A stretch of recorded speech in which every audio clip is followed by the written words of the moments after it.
Dans cette vidéo, nous allons commencer l'installation de notre rôle WDS.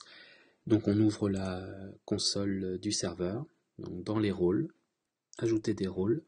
Donc là ici, on va choisir service de déploiement Windows. Donc tout simplement le Windows Déploiement Service qui vous permettra de faire des images de système d'exploitation. Donc on coche le rôle service de déploiement, bouton suivant.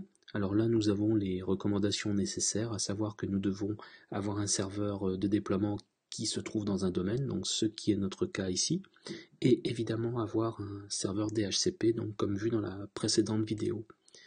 Donc suivant. Donc là on va laisser les cases cochées et on clique tout simplement sur installer. Donc l'installation est assez simple. Donc une fois l'installation des différents services effectuée, on obtient le message comme quoi l'installation des services de déploiement est réussie. On n'a plus qu'à cliquer sur le bouton fermer.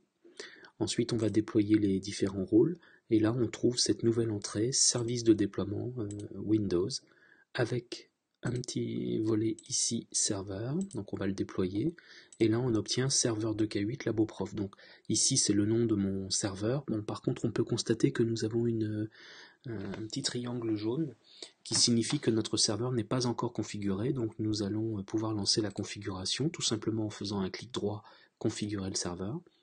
Donc là vous avez les recommandations habituelles, à savoir le serveur doit être membre d'un domaine ou être contrôleur de domaine, donc ce qui est notre cas ici.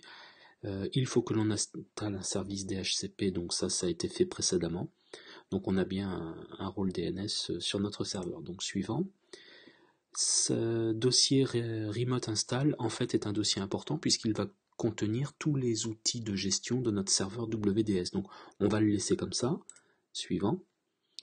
Le volume sélectionné est également volume système. Alors ici Windows nous recommande bien évidemment de placer toutes nos images sur une partition à part.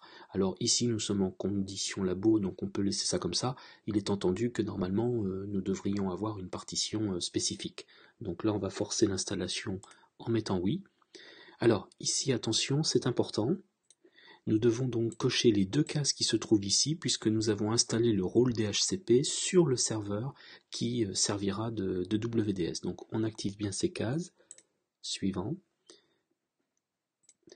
Dans cette rubrique, lorsque les PC clients se connecteront sur le serveur, il est important d'indiquer que nous voulons répondre à tous les ordinateurs clients, connus et inconnus, afin d'éviter des problèmes d'authentification.